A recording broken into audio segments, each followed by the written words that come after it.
This is me using my micro mini chainsaw mill. And here's a piece of white oak.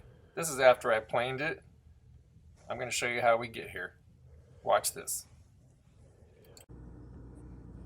Some of you may be wondering, what the heck did I do here? And yes, this is a cheapy Portland 14-inch bar and chain.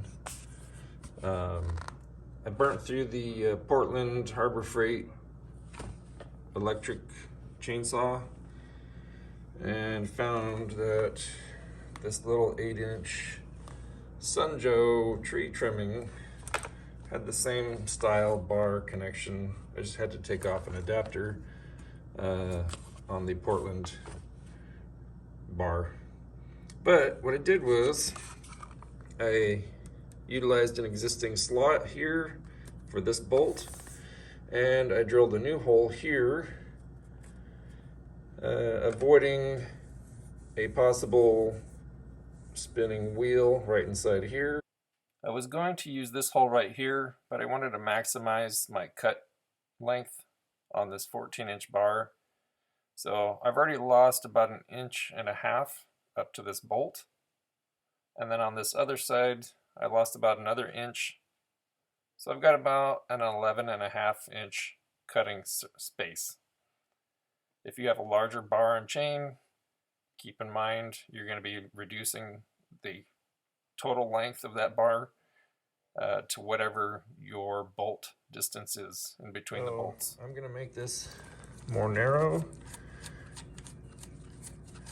These spacers are about, actually I think they're 7/8 inch.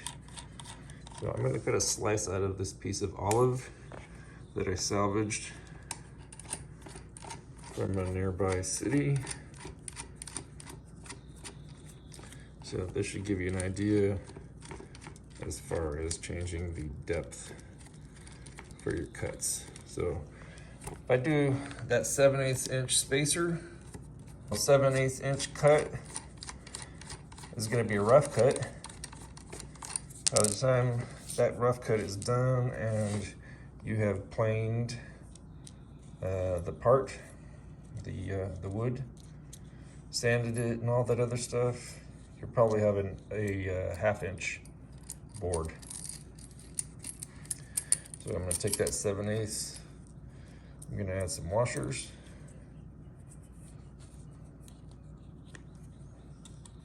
And that should get me to a 1 inch. Get it started on that hole. Then bring it over to this side.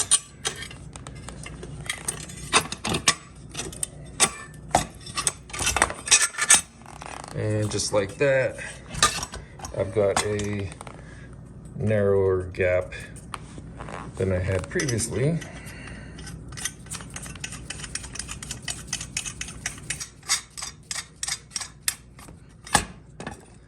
Like that, and like that.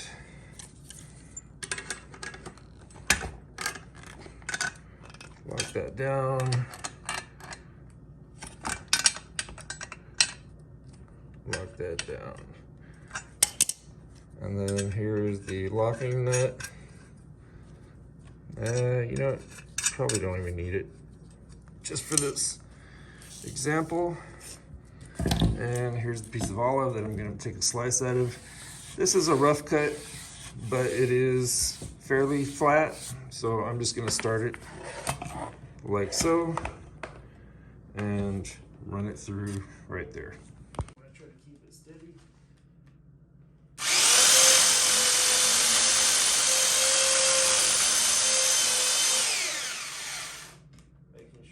Flat.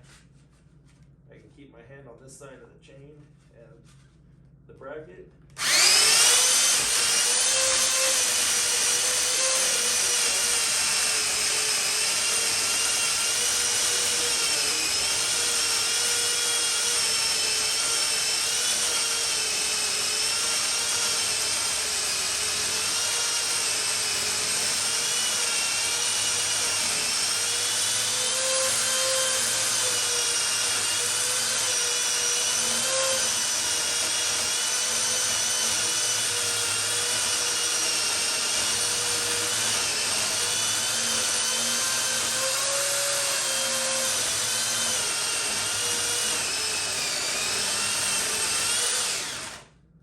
important part to make out.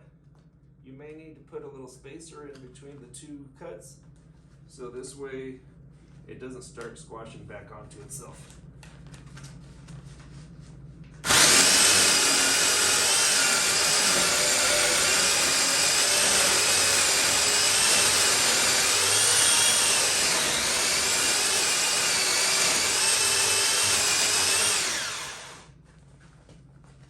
Like so.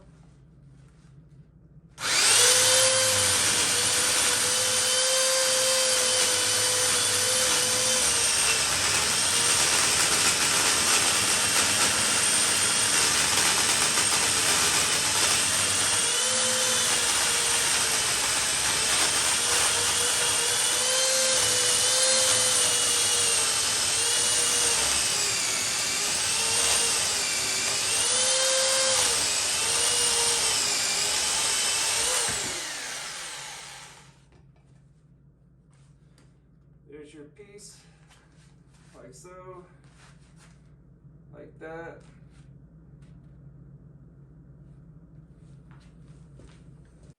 So after all is said and done, I've got a 15/16 inch thick olive wood slab. This is all based off of the spacer that you put in between the bar and the bracket that you build for it.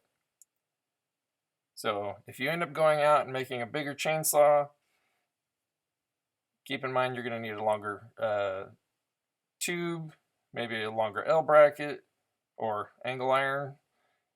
If the only thing you have nearby to purchase metal is a big box store, unfortunately that's what you're going to have to do. Otherwise, search for a metal supply shop nearby. You'll probably get that metal for half the price that you would at some of the other stores. Thanks to everybody for watching these videos, and hopefully it guides you in the direction of creating something awesome without spending so much money. I've got other videos spanning a range of lasers to polishing headlights.